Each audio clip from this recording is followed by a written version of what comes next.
Okay, welcome to Fun with Cars Live. This is the third edition. This is official now. We got some new technology here to show you today, and let's see if I can make any of this happen.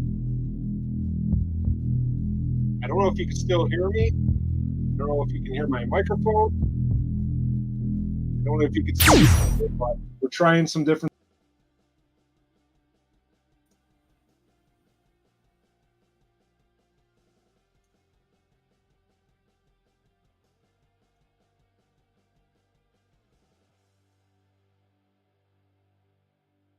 Uh-oh.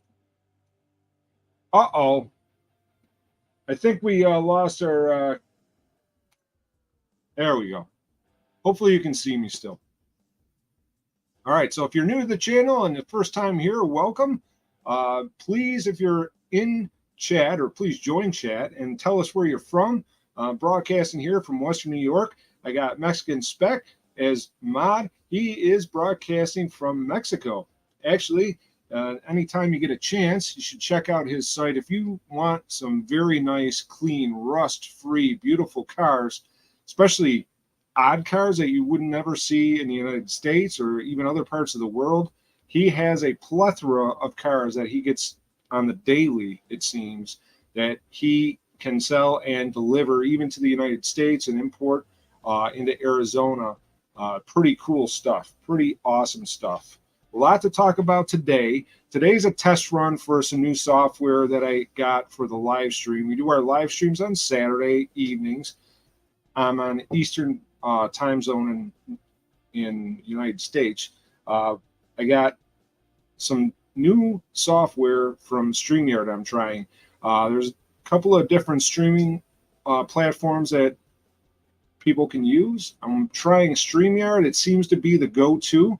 I'm learning some of the features. I did a quick tutorial, and so we're trying this out and to see how everyone responds.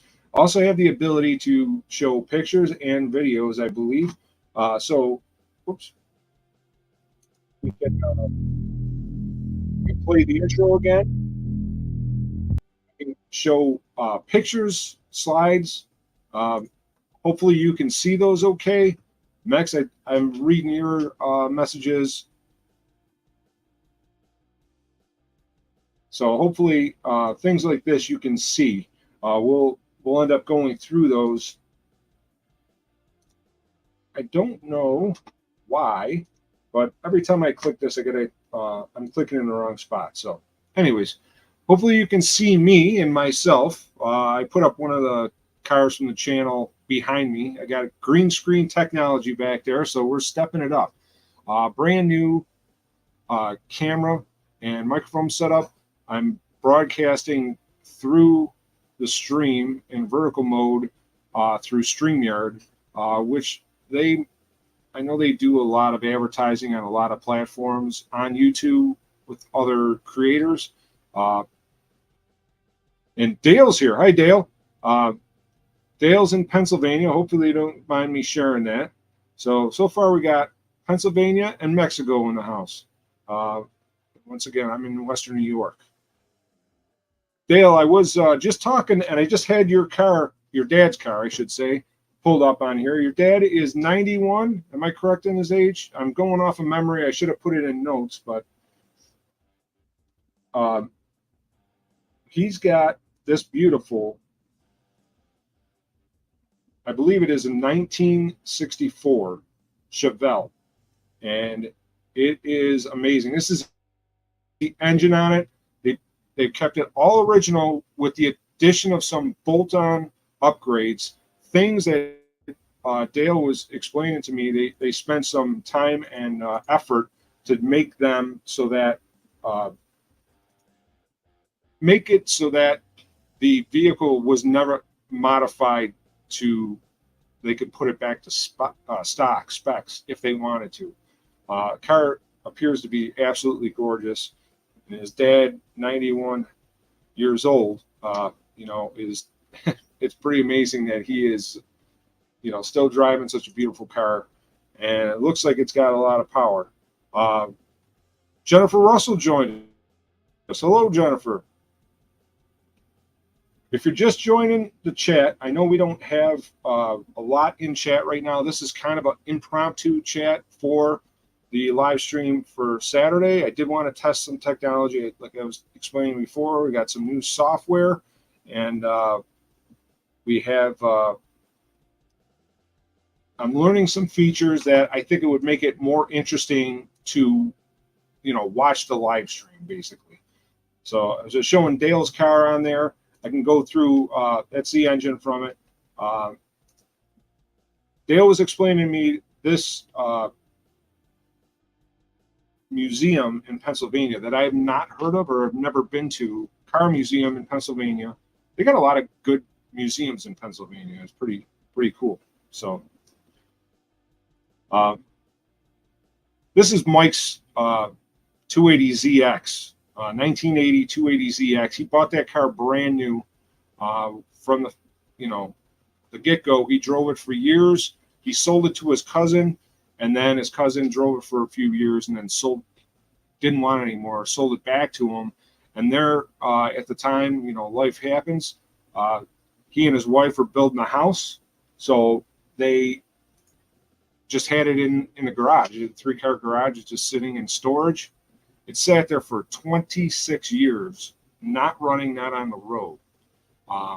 And we just got it running this last summer. In fact, he just texted me the other day that he finally put plates on it and is driving it around, which is awesome because I do want to revisit that car and show it going down the road, maybe take a ride with him in it, video it.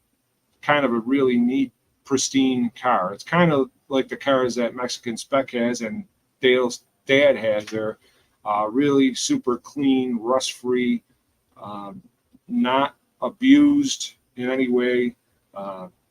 Pretty cool. Nothing like any of the cars I drive and own. My cars are well used and probably abused. I usually intercept them on the tow truck on the way to the salvage yard, and then, kind of put the paddles on them and bring them back to life. That's kind of the stuff that I like to dabble with. So,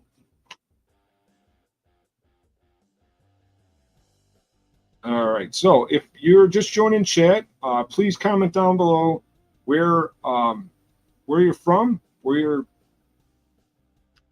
first joining us, or if you are a subscriber. Appreciate everyone coming in.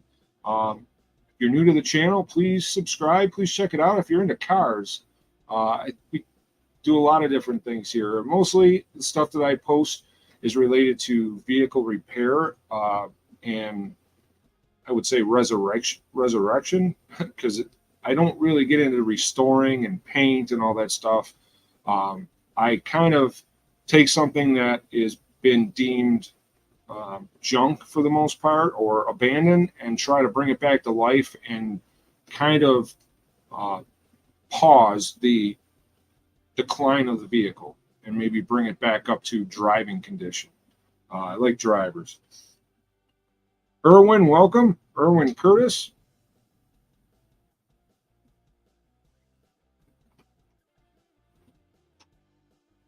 Yeah, I think you're right. When cars sit for a long period of time, especially in a museum, it's not good for vehicles, not good for people to sit all the time, right? You sit and your joints get rusty. Well, cars do the same thing. They have to be exercised. Welcome everyone new coming onto the stream. Please type in the chat where you're hailing from. Where are you in the world? Last live stream we did, this is an impromptu live stream. Our normal live streams are on Saturday. We had 7,700 people in that live stream. Not all concurrently, they were in and out, but a lot of new people. And we had New Zealand, we had Kenya, we had Germany, England. Basically, we were spanning the globe, which was really, really cool. I think that's awesome. Ryan was joining the chat. He's asking how much horsepower you'd say is too much for a car that weighs just over 2,500 pounds. Well, there's a lot of contributing factors to that. Too much horsepower. I mean, they're building cars from the factory with 1,000 horsepower plus.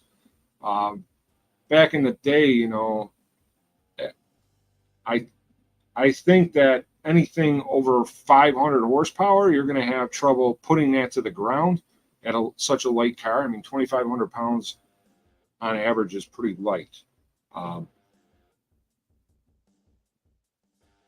So we got some new people joining us here.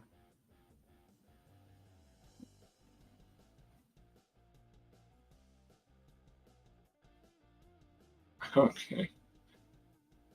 A lot of interesting stuff.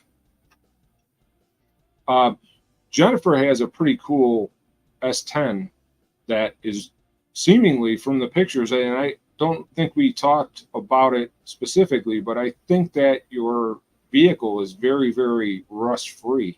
At least it appears so in the pictures. I don't know, maybe you can tell us about that a little bit. Once again, Mexican Spec, I was talking about you. Your ears were probably ringing this morning.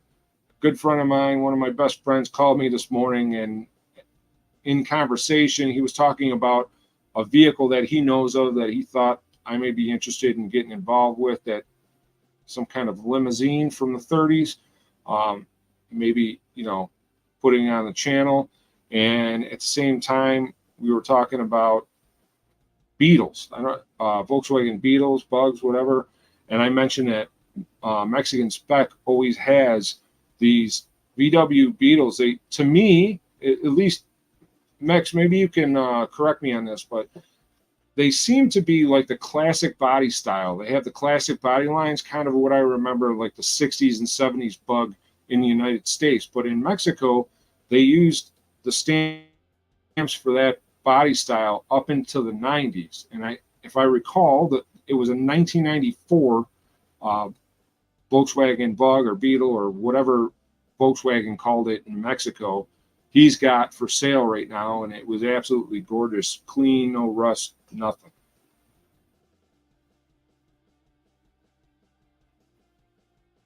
And Erwin Curtis was mentioning that the car museum should also have a selection process to let different people drive those cars during the parade. I suggest, yeah, well, that would be cool. I'd volunteer to drive a car.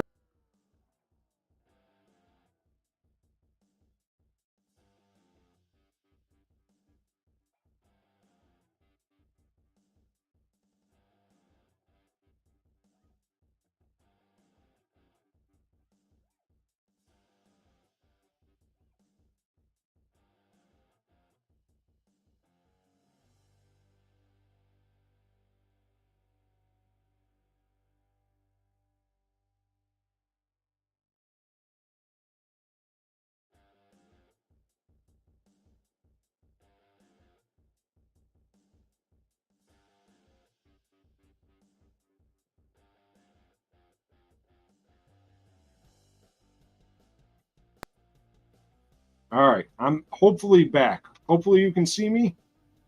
Can everyone see me? Can you comment down below if you can?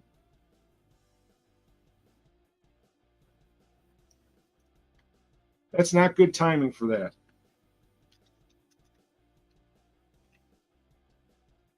All right, I'm back. All right, good. Thank you. Sorry about that. That was one wrong move with the mouse, and I apologize. So we got a lot of things good going on this week. So I don't know if anyone saw the video earlier I posted today, short video. I have that 1937 Olds engine that sat since 1969 in a garage, not in a car, waiting to go in a 1936 Oldsmobile. And the lady I got it from, it was her dad's car. They sold it, and the guy didn't take the engine. And they didn't know what to do with it. She didn't want to junk it, et cetera, et cetera. I saw it on Marketplace. I reached out to her. I thought, well, that would be pretty cool content, get on the channel. And so I worked out a deal with her to acquire that engine and brought it home, posted a short video like, hey, this is a new project for the channel. And I got a phone call from a buddy of mine that I go out to breakfast with at least twice a month, maybe once a week sometimes. And he's like, what are you doing with that 1937 Oldsmobile engine? I said, well, I got that from a lady who had it posted on Marketplace, and I thought it was, interesting. I wanted to, get it home and get it apart and whatever, figure out if it'll run. I do a will it run video. He's like, you'll never believe this. 100 feet from where I'm sitting, I have my uncle's 1936 Oldsmobile that's been waiting for an engine.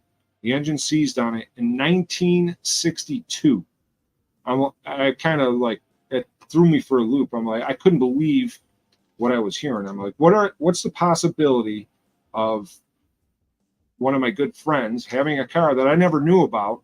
The story is he towed it out to his uncle's house who moved to New Jersey, and then they brought it back a couple years ago locally. It's about 20 minutes from me. So the idea is we're going to get the engine so it has compression, see if it'll run, and then that car is probably going to come to my house where I'm going to put that engine in. I thought it would be great for both families. Becca, the lady that I got the engine from, and Kevin's family, and his uncle. It would be great. His uncle's 83 years old. To see that car running and driving again after 62 years of sitting, that would be pretty cool. It'd be the longest, I wouldn't say abandoned car, but the longest non-running car that I have worked on. You got a flathead engine in this Oldsmobile engine's a flathead. There's a flathead engine in the Rambler American that I have on the channel. And I think that suffers from the same thing that this one did. So I had low compression. A couple of valves were hanging up. I had no compression on the Olds engine, but it did turn by hand. I literally spun and rotated the engine by hand with the belt. And I was amazed by that. We basically, a flathead king. All right, Max. Basically, it took the head off, which takes about 10 minutes when it's on an engine stand and it's just a flathead. The valves are in the block, so it's pretty simple. And took all the valves out, and I had to cut the seats for all the valves and machine the valves. The right way to do that engine would be to send the block out to the machine shop and have hardened valve seats put in for non-unleaded gas. Don't forget that engine was around when you had leaded gas. The lead lubricated and cooled the valve seats to stop the valves from beating up the valve seats as much. But now there's no lead in gas, thankfully.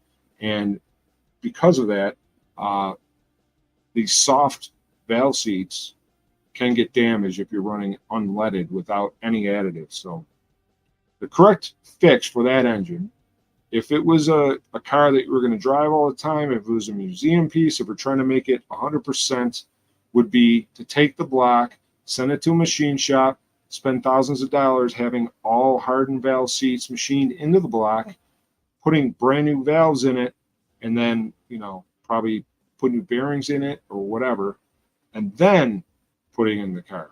But because, as I understood, when that engine was taken out, it was a good running engine that the idea was to see if it would run, see if we can get it to run again, and without rebuilding the entire thing.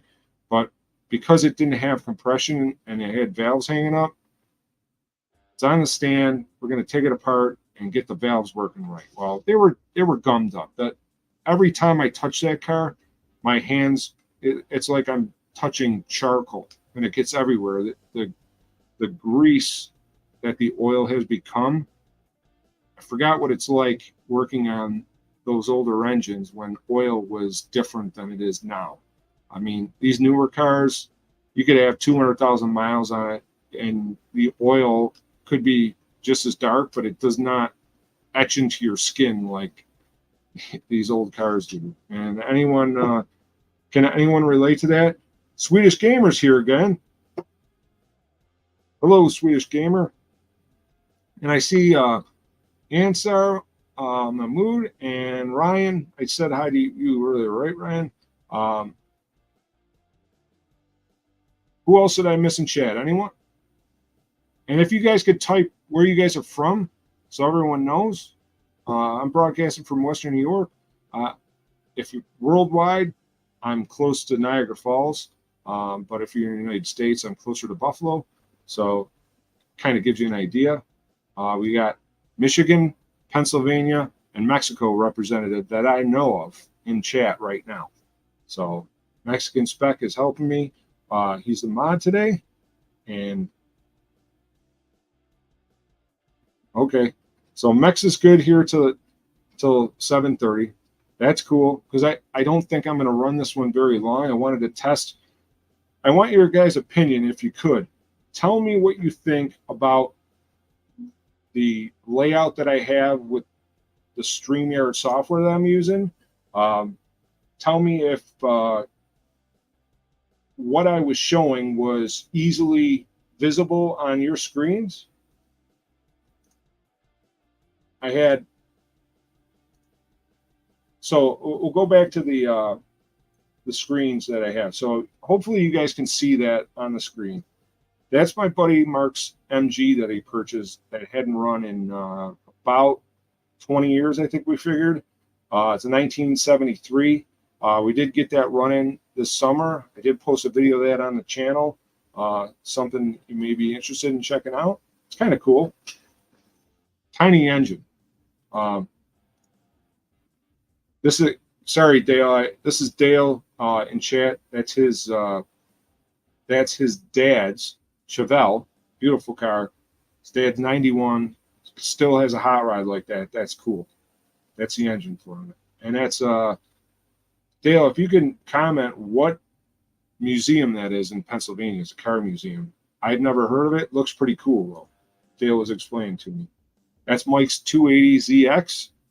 Another one at 26 years it hadn't run. We got it running this summer. He just got on the road and is driving it finally after 26 years. It's the back of it. This is the 59 Rambler American that I got.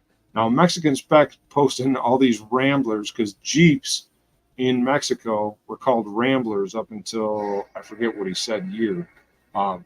So I kind of, every time he posts one of his Ramblers that's a Jeep, I always comment, oh, good, another Rambler. I can appreciate that or something, you know. But this 59 Rambler, as best I can tell, the last time that it had run was in the late 70s, maybe the early 80s. And I'm carbon dating it by the coffee cans holding the bolts for the parts that were taken off of it. Looks like they stopped driving it. They were starting to do some body work maybe. They had the right front fender off, which didn't come with the car. So I need a right front fender for a 1959 Rambler American. I had somebody reach out on one of my videos saying that they had one. I'm waiting for them to contact me via email so I can get that from them because I think that would make the car look a lot better. The paint's not superb on it, but I think with a little paint correction, we can make it look cool as a driver. That was the other side of it. That's how I got it. That's how it was posted on Marketplace, and that's how I dragged it home. Now, this is Flora and her dad. Her dad passed away, sadly, 4 years ago in the year 2000. She had posted on Marketplace this 1974 Triumph, and the write-up was pretty intriguing, and I saw that she marked the price down from what they were asking originally to $1 or something really low, or whatever the case was. It was enough that it was kind of like, what's going on here kind of thing. So I reached out and said, hey, you know, what's going on with the car? You know, I kind of get cars running because it said that it didn't run in years. And I said, it's kind of what I do. I'd like to, you know, possibly get that car for me if no one else is interested. And essentially, the people that were coming out and looking at the car were basically saying it was a parts car, it was junk, this, that, and the other thing. So I think it was insulting to her. I think I would feel insulted if it was her dad's car, it was in the family, special events, special occasions.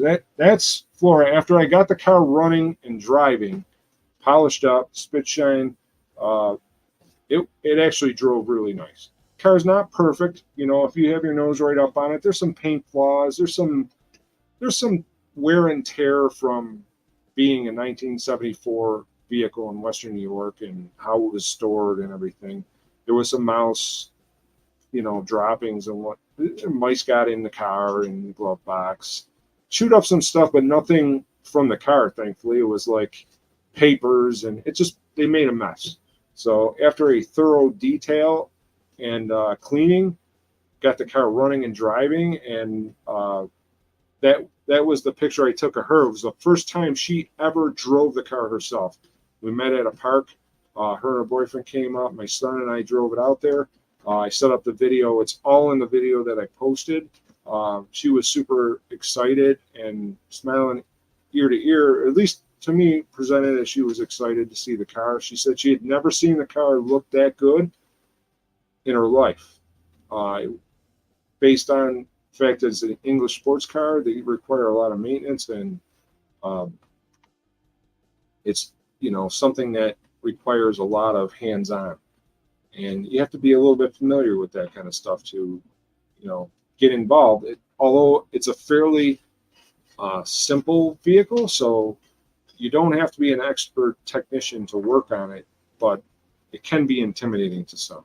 Anyways, so she got to drive it, and after it was all said and done, I said, well, I don't fit in the car very well. I'm 6'5", and it was like driving a go-kart to me. It was cool to drive, but it reminded me of driving a go-kart at State Fair or something, around the little track. But thing went good, and she said, I talked to my sister, I'd like to buy it back, and that was the deal worked out. I bought it for a very, very reasonable price, and I told her that after I am done with it and I go to sell it, you're the first one that has dibs on it if you want it back. So she felt a lot better that the car wasn't getting junked. She didn't have the means to pay somebody to fix the car up. It was an awesome story to get on the channel and invite you guys to see, and it worked out, I think, for everyone. In fact, I just talked to her last week. They were getting into storage, and hopefully she's enjoying it. And I'm thankful that it's in her family still. So that was a good ending here. That's a car. After we polished the hood, now if you saw that, I should have brought the before pictures. I didn't have the before pictures in my slide, but after we got it cleaned up, my son detailed it. That was the clouds, the reflection of the clouds off the hood of the car. So as you can tell, the paint, somebody painted the car before, and it was, as far as I can tell, it was base clear.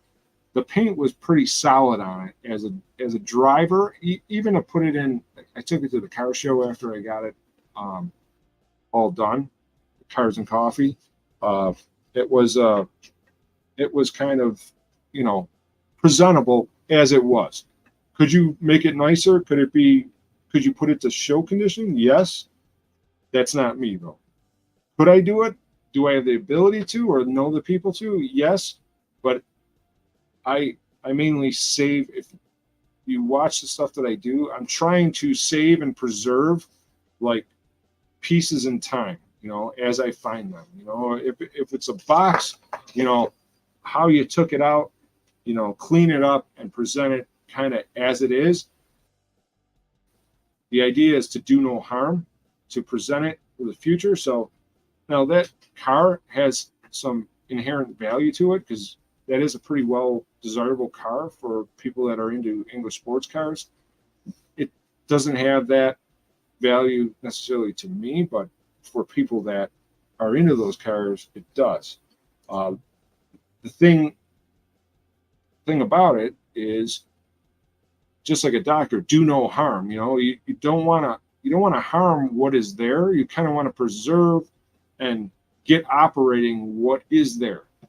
Sometimes it requires used parts. I'm not opposed to used parts. If you're trying to get something that, works, it doesn't have to be brand new. I know a lot of the comments that I get on my channel is like, oh, just, do it the right way or do it.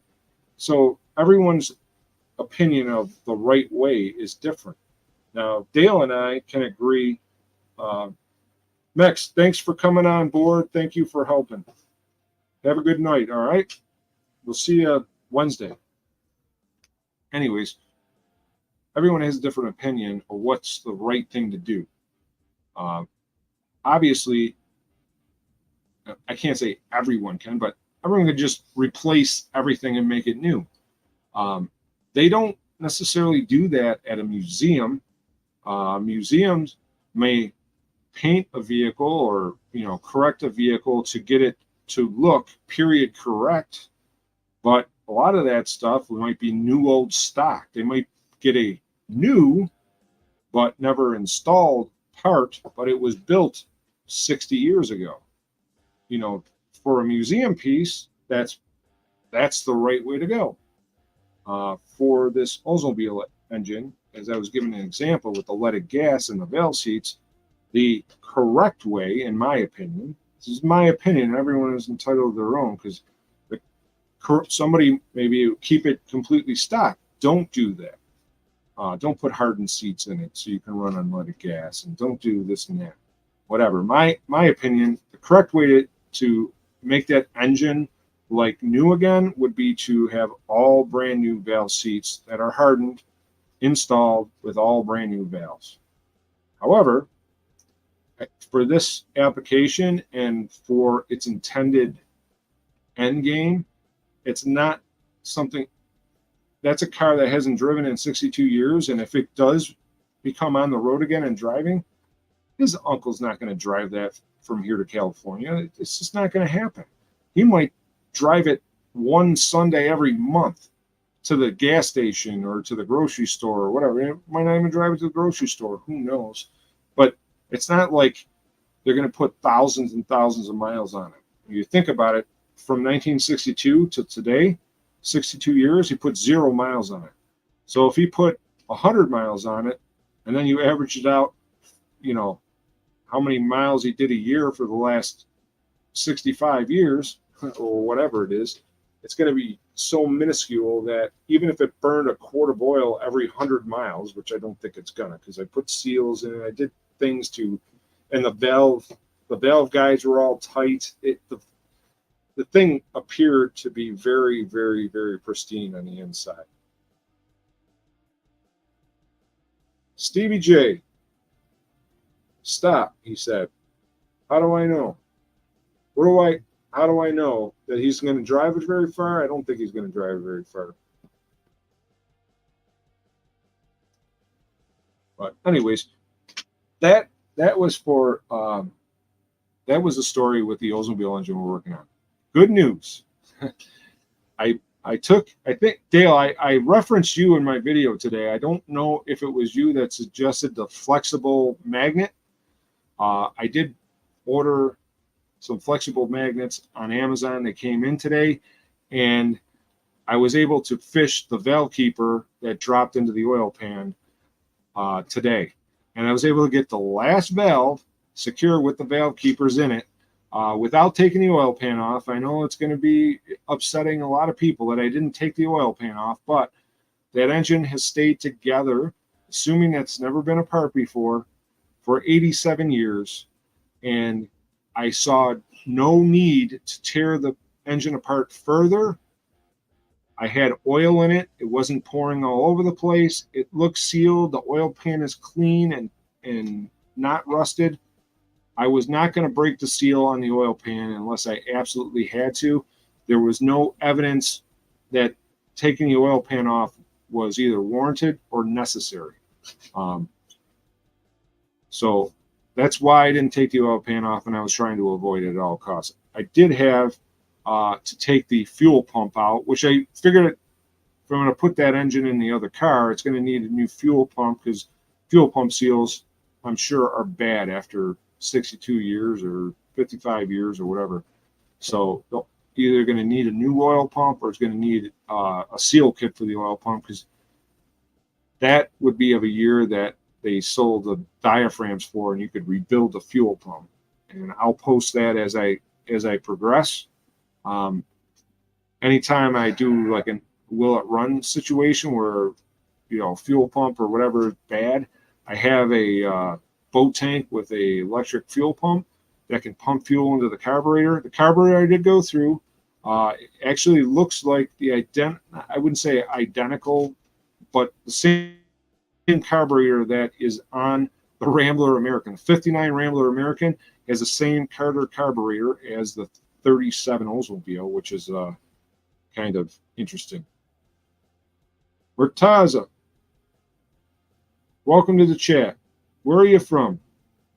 If you're new and you're just joining us, please comment in live chat where you're from.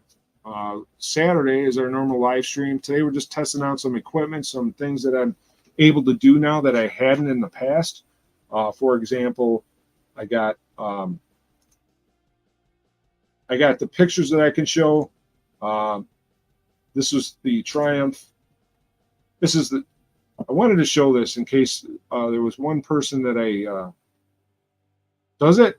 So that the 64 Chevelle had a Carter, so that I would assume is before. I would expect it to have a Rochester carburetor on it, because GM went to almost exclusively the Rochester Quadrajet, especially on a Carter AFB. Yes, some of the bigger horsepower cars did run the Carter AFB. I learned that, in Mexican Spec would back me up on this, I think. Uncle Tony's Garage, that's how I met Mexican Spec. The Carter AFB they used on a lot of performance engines, the big block performance engines. GM, they went with Carter for that. But Rochester was that's what I grew up with, the Quadrajet, 4-barrel carburetors from the factory. That was kind of my experience with carburetors. I kind of was on the cusp of fuel injection, but we still had carburetors. So Carter obviously has been around a long time. I'd like to add that maybe to this week's live stream on Saturday, the history of Carter carburetors, and maybe we could talk about the Carters being on, factory edition carburetors from early on. The picture I got up here is from Lamborghini Newport Beach. When I was with Jaguar Land Rover, we had a training out there, Electrify the Pace, out in sunny California, Southern California. Absolutely beautiful there. The weather, I completely get the appeal of that part of the country. Both times I've been there, two different manufacturers, it's been absolutely gorgeous. The weather is like just super. The smell in the air, it's just beautiful. The traffic is not so beautiful. We drove brand new Jaguars and Land Rovers on the 405. Thank God it wasn't during rush hour, but basically right through Irvine, California. I think they just picked up a Cybertruck as a police car, which I thought was interesting. But when I was in that state, I always loved Lamborghinis. We don't have any Lamborghinis here in Western New York, Lamborghini dealerships anyways. Closest one here is Toronto. It's a couple hours away. And anyways, I got to tour there, did some window shopping, got to dream a little bit. So that was fun. This is a camera setup that I bought to try to up the game here. I'm not using this camera, but this is what I did some of the filming with over the summer with the Will It Run series, especially for the Triumph and Mark's MG. But it was mixed results. The audio is the downfall with the camera. So I've been trying to upgrade as we go so that it's more presentable and more fun to watch. This is the 1964 Volvo that me and my buddy Randy drove out past Cleveland to drag that out of a field. We had Randy took his new truck and my buddy Kevin's trailer. And when we got there, I'm like, he had to literally four-wheel through the back roads to get to the car, and we dragged it up on the trailer and dragged it all the way back to Buffalo. Why? I don't know, but it was kind of a fun experience. So, and because of that, that was the only good hubcap that the car had. And after I sold the car, I had that hubcap laying around the garage. I'm like, I got to do something with this. So for his birthday, I made a clock out of the hubcap. The hubcap wasn't in good enough shape that you could reuse it or have it restored. And you could find them, fairly inexpensively on eBay. So I'm like, I got the perfect thing. So I painted it and polished it up and made a clock out of it. I bought a Walmart clock and took the guts out of it and fed that into there, and I gave it to him for his birthday. So I thought that was a fitting ending. My buddy Chuck had these fuel tanks that from a Harley that he needed flames laid out on, and because I had experience with that, maybe one of my only show quality paint type pieces. I did not paint those, but I did lay out the flames. So I think that was the what he needed and why I went that route. Okay. Jake, am I saying that correctly? I got an Opel Corsa 1.2 from 2001. I love it. So interesting enough, we don't have Opels here in the United States, at least not anything newer like a 2001. We saw a ton of Opels when we were in Europe. My wife and I went a trip with a Isuzu. We went to London and we did a tour of Ireland, and there was Opels everywhere. I am familiar with the Opel engine design for the four cylinders because I believe, and you guys can fact check me on this because I'm not 100% sure on it, but I believe that the Ecotec four-cylinder GM engine used in about every platform under the sun for General Motors vehicles in the United States, Chevys, Saturns, Buicks, all that stuff, that was an Opel-based engine design, and I believe General Motors owns the rights to Opel in Europe.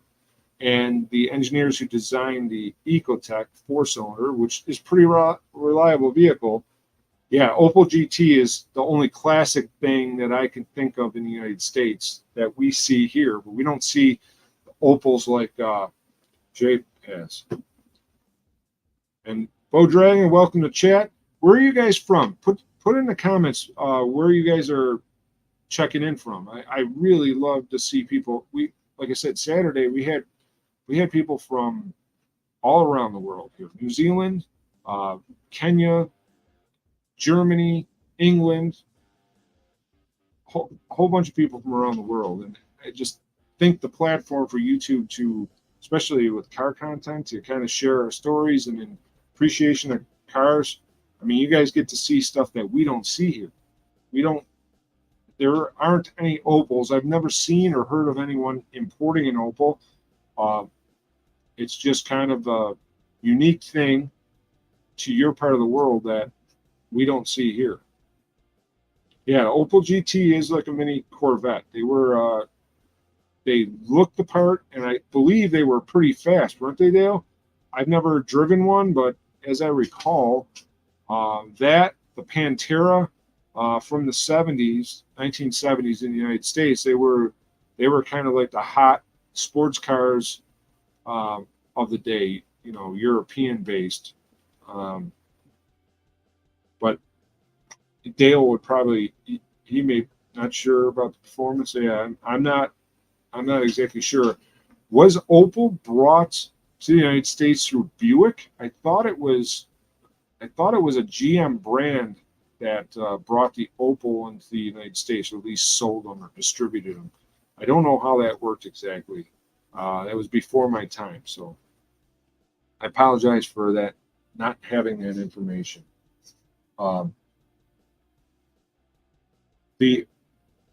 So a lot of the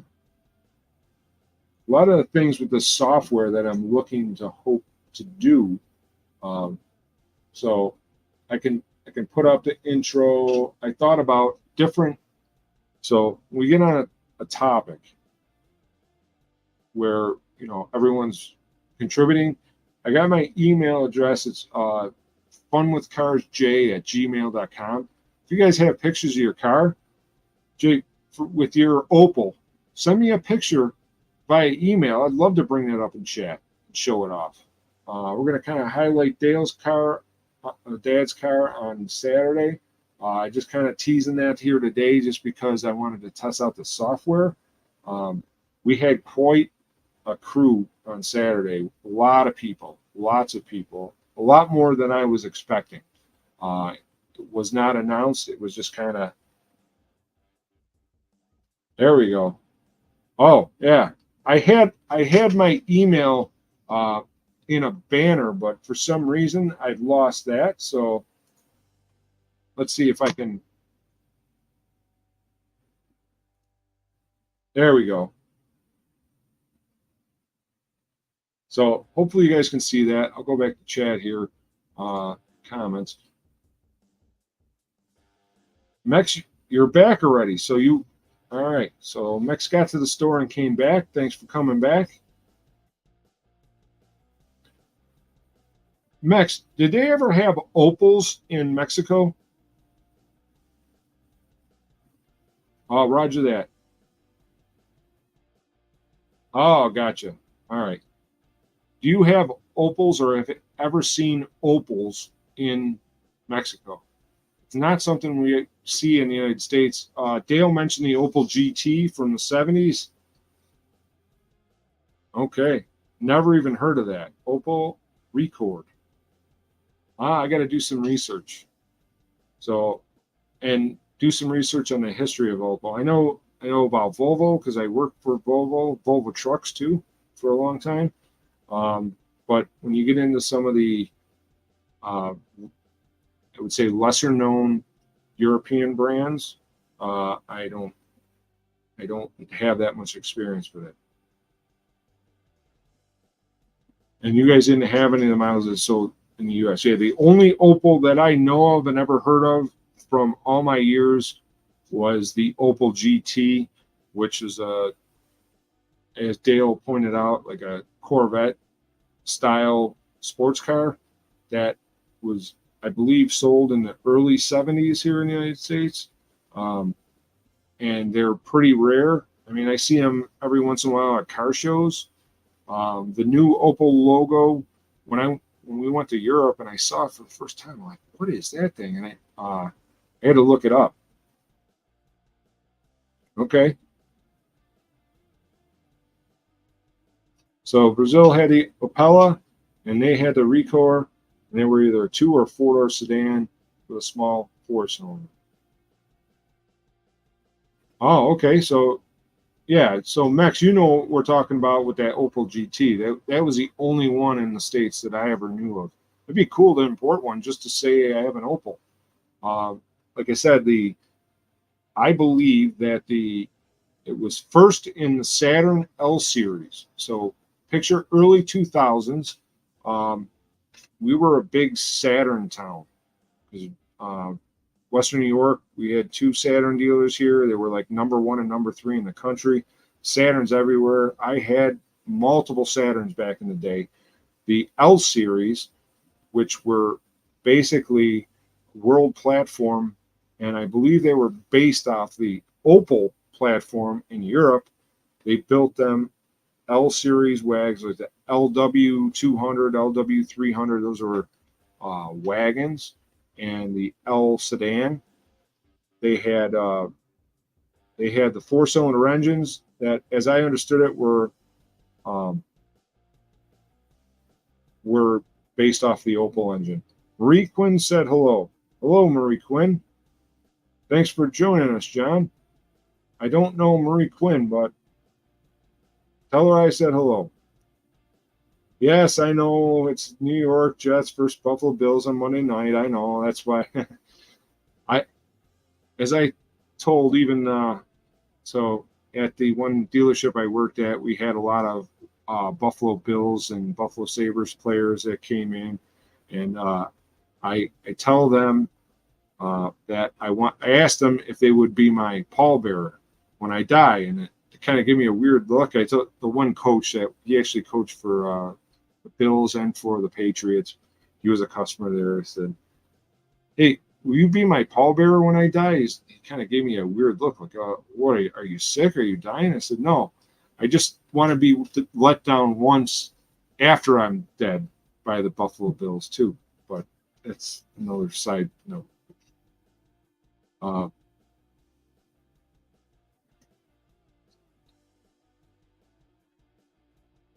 Okay, so they were told not to admit Saturn was a GM product. So there's an interesting story about Saturn that I was told, and I believe to be accurate. When they built Saturn, similar to how the Rambler that I got, the Rambler American, that was an import fighter that was made to be a gas miser vehicle that was inexpensive to own and operate. Saturn, when they introduced that in the United States, I kind of remember that was right when I was kind of fully getting into cars and wrenching on cars in the 90s. It was built to be an import fighter against Toyota and Honda because the American companies didn't have an answer really. Anything that they tried, it didn't work. The Saturns, they, a different kind of car, different kind of company. They took General Motors, sat everyone down and said, "Hey, we want to build a car that can compete against Honda, compete against Toyota." And they took all their engineers and they moved them, I want to say, to New York City. They pulled them out of Detroit or wherever they were working because they wanted a clean sheet of paper when they started that. And the original Saturn engines, the Saturn that I remember growing up with, say growing up, but it was 30 some years ago, Saturn engine, that's the first time they ever, I think, mass produced lost foam technology for casting. If you ever look at an older Saturn S series engine, it looks like a piece of styrofoam that somebody painted silver. And there's a specific reason for that. When they cast the engines, they had a styrofoam block in the shape of the engine. And they put that in a box with sand, packed it in there, and then they poured the molten aluminum into the form, and it took the place of the foam. So that became lost foam technology. So you actually see on the engine block, it looks like styrofoam because that's what they replaced in the form, called lost foam technology. Yeah, Geo brand failed. I remember one of my friends growing up, his sister had a Geo Storm. I just saw one for sale not too long ago. But yeah, and those were world cars. I think some Korean. I forgot where GM pulled those brands from, but the whole conglomerate of different manufacturers using other people's technology and borrowing from each other. Suzuki, yes, Suzuki was one of them for sure, Dale. But I want to say that there was a Korean vehicle in there too, in their lineup. But I believe that Geo did have a Suzuki, maybe even a Toyota. I don't remember. That's a good topic to bring up on Saturday. I'll have to do some research. We'll bring our notes to the party on Saturday because some of the history of the cars is pretty exciting, or interesting. I shouldn't say exciting. Some are exciting, I guess, but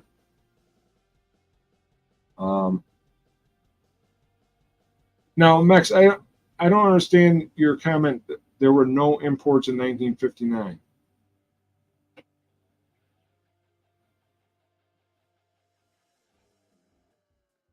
Geo Metro was Suzuki. Geo Prism was a Toyota. Okay, so I was right. It was a Toyota in there. The Suzu. Yeah, Suzu.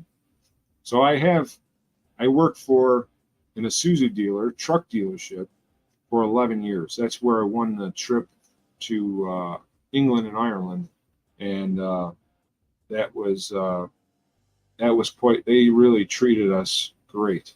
So I kind of have a soft spot in my heart for Isuzu, not the car manufacturer, because the Isuzu Commercial Trucks of America split from the car brand when the car brand went or left the United States. But I do have an affinity for Isuzu.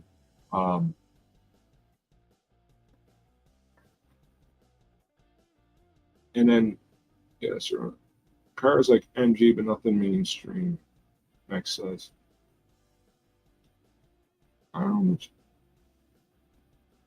So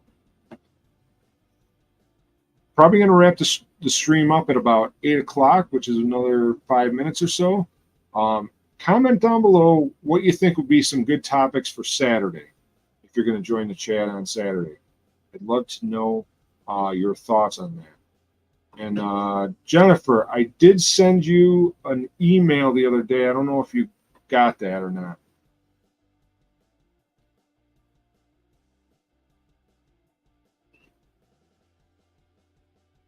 Logan. So that's the first comment Logan made. Logan, where are you from?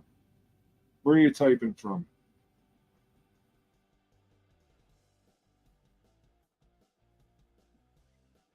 So we got banners. I got my email up there. If you got any pictures of your car, especially that Opel, that would be cool to see. We went through the pictures. You guys could hear when I played the video, you could hear the sound from the video, but you could hear me at the same time. Was it over? You know, I don't know if there's a sound volume setting. I'm sure there is. There's all kinds of features in this that I am still learning.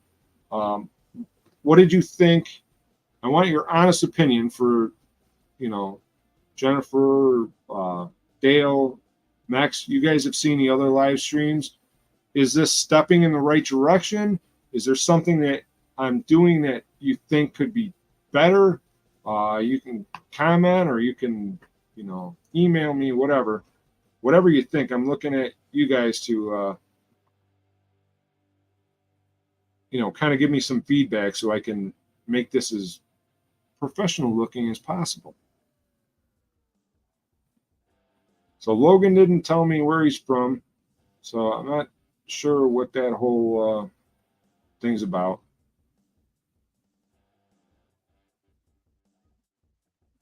I know, Max. So I'll tell you why I'm doing it vertically. YouTube is promoting the vertical live stream. So I'm kind of like trying to buck the system. And the reason why I'm doing it vertically is for only that reason. And the second reason is my green screen only fits one way. And if I put it horizontally, I don't think you see it as well. Dale, you think it's good? Yeah, I agree. It's going to evolve. This software platform has some other levels that I may invest in if this becomes a thing. I know that most people don't watch lives after they're over. So, and I'm all for. I don't like the horizontal thing. I'm kind of old school and against it, but since I kind of taken this YouTube journey, I was doing my own thing for a long time. And then I kind of started watching and listening to what YouTube was saying and promoting. And all of a sudden, the channel grew some legs. So not that I don't like to go against the grain, because I really do love to. Yeah, well, I don't know, Max, it kind of helps things in the algorithm. Say one in horizontal. And okay, here's a good idea. And hear me out. Maybe we'll do Thursday as another test run. So I got some lighting coming tomorrow from Amazon. So I'm going to upgrade the studio a little bit. I call it a studio. I'm in my basement. We're not like high level things here, but I did always enjoy the audio visual arts in school. I have some new toys coming to help, bring up the level of quality. So I'm going to add those to the studio, test it out. Still trying the software. I might try a different software, and then we'll do the horizontal screen. I'll look at the numbers, the algorithm, or whatever you want to call it, and see how, if YouTube's promoting it, if YouTube's not promoting it.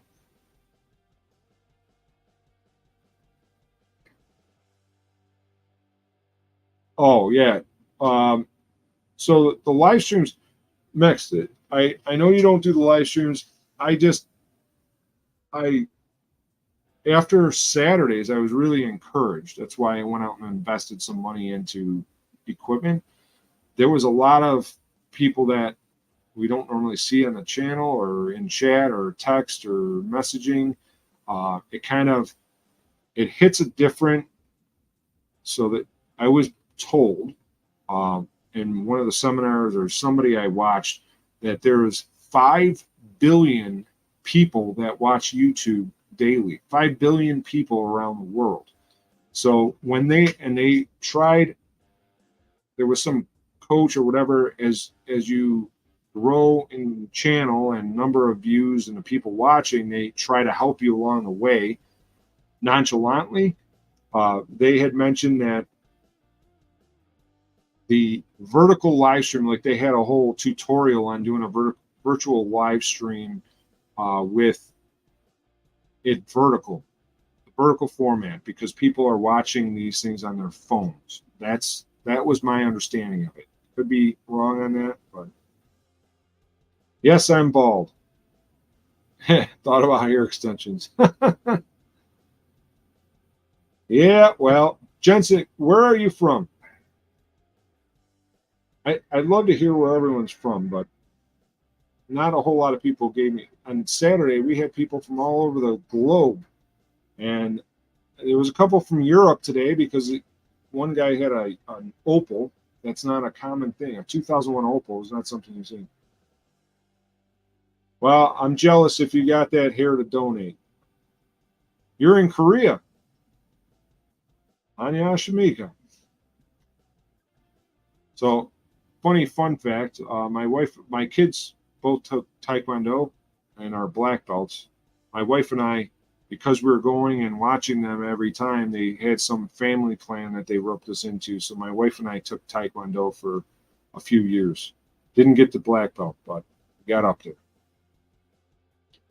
Yeah, flat Earth. Yes, yeah, it's flat. Definitely flat. So, Jensen, you're Korean? You're not Korean. You're in Korea, but you don't know Korean. Assuming so, business, military has got to be something like that, right? Topic. So we were talking about cars, as all. Where are you typing in from? So I was showing. So I'm testing a couple things. We normally do our live streams on Saturday. Saturday we had 7,700 in our live stream. I'm hoping for more this Saturday.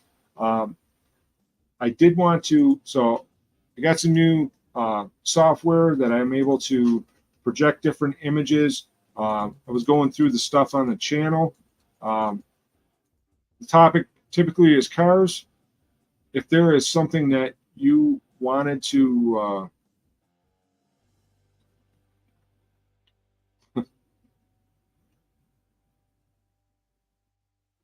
if there is something specifically topic wise, car related, that you guys wanted to talk about, I'll add that to the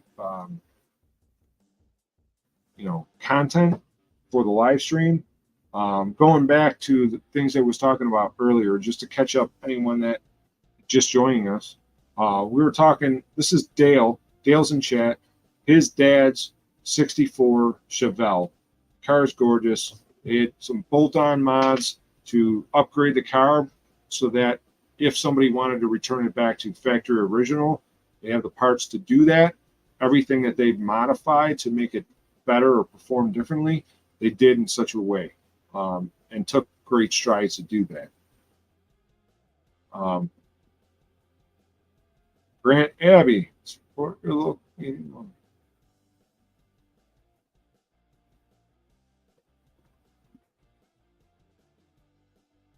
So Grant, correct me if I'm wrong, HA?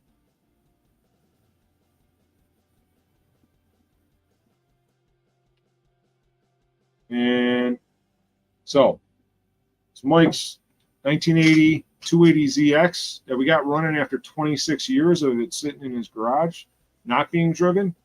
He's finally got it on the road.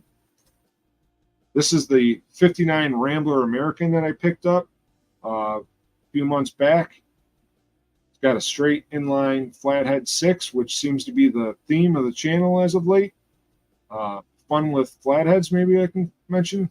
That could be the new channel name, because I have never. So truth be told, you're getting this, fresh off the press here.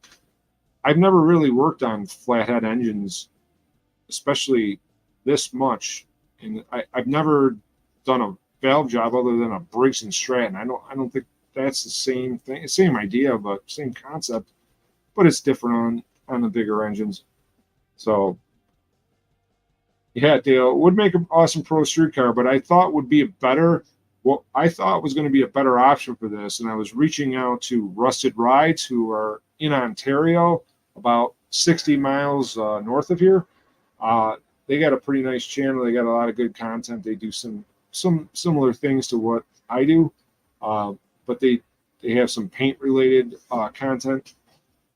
At any rate, I thought it would be fun to do a cross-border build-off for the ultimate winter car. We're in an area in the snow belt in the United States here, right off Lake Erie, that we get hit pretty hard with snow. And I thought that, wouldn't it be cool to take that Rambler, which isn't the greatest shape underneath. I mean, it's going to need a lot of floor pan work and stuff like that. Take that, buzz the entire bottom of the car out, and then I thought, so the wheelbase is 100 inches. The closest thing to it, modern, is a Subaru Impreza. I thought about getting an Impreza WRX that needed a lot of body work, or the body is wrecked on, and take the skateboard from the Isuzu, slide it underneath the Rambler, make two cars into one, and it would be the ultimate all-wheel drive winter car, and you could drive it all year round. It would be cool content driving, 59 Rambler American in a snowstorm, and it would be fun to do, but it didn't happen. The guys from Rusted Rides didn't reach back to me, so I don't know if they saw my comments. I don't have their email or phone number or nothing, but thought that would be fun. And they just, ironically, I just saw they posted a video. They picked up a 59 Chevrolet. Yeah, 59 Rambler WRX. I thought about what the name could be, a 59 Rambler Amerijapan, or I don't know. But I thought it'd be cool because you get all-wheel drive, disc brakes, power steering, power brakes, cruise control, airbags, all kinds of stuff that you would have. All the modern conveniences of power. Problem, I'm looking at it from a design standpoint. The Rambler, it was basic transportation back then, but you're talking big coil springs, and it's very narrow. The front end, the wheel spacing is real narrow compared to modern cars. So it changes, your center of gravity and the handling around turns. And when I measured for the inside of the front fender, to where the inside of the other front fender would be, it was just to the outside of the tires on the Subaru. So maybe I have to do some trimming, or maybe I get different wheel offsets, but the car would obviously handle and perform better. So 0 to 60 in a 59 Rambler American posted was like 16 seconds. It had 30 miles to the gallon, is what they said that they've got. They were gas misers back then. That's pretty impressive. 60 miles or 30 miles to the gallon, sorry. But I thought with WRX, if you ever, so Dale, you're in Pennsylvania, you guys get snow. I know Jennifer is. you drive in the snow with a big 4-wheel drive vehicle, and I've had 4x4 trucks and SUVs and whatnot. I started at an Oldsmobile Subaru dealership. When first time I drove a Subaru in a snowstorm, I was on a 4-lane road, and right next to me was a Chevy 4x4, I think it was. Could have been a Ford, doesn't matter. And they had a plow on it and whatnot. And I'm like, I had to get in front of them to get over to make a left turn. And I took off in that Subaru, and I don't know if they were accelerating normally or whatnot, but it was like 4 car lengths in a short amount of time. The truck seemed to be struggling to get up to speed, and that Subaru just hooked and went. All-wheel drive, light, So I thought that would be a lot of fun to drive too. A lot of good content, taking it out in the snowstorm or in a snowy parking lot, and blowing donuts with it. I got that side mount camera that put on it. It would be fun to see it driving anyways. But I don't think that's going to happen. So we're going to go back to, I did order a head gasket. It came in today, and it came in incorrectly. It's not the right head gasket. So got to send that back. That was frustrating. But we're going to end up doing the same thing that we did with the Oldsmobile engine, which hopefully turns out good. Basically, we're doing a whole valve job on that Rambler. And I think once the valves are done, not that the cylinders were in all that great shape, they'd have to free the engine up, but I think most of that was the starter. I think it'll make enough compression to run. So it'd be cool if I can get that running again. I did power wash out the mice nest and the roof and get all that stuff out of the car, so the level of smell came way down. So I'm going to wrap up the live stream for today. Thank everyone who came to visit. I know you guys, most of you are already subscribers. If you haven't subscribed, I invite you to subscribe. I really appreciate it. Yeah, Dale, I'm heading out too. And thank you so much for showing up. Have a great night, and we'll talk to you guys soon. As soon as I can figure out how to end this stream. Oh, there it is, a big red button that says end stream. Have a good night, guys. Take care.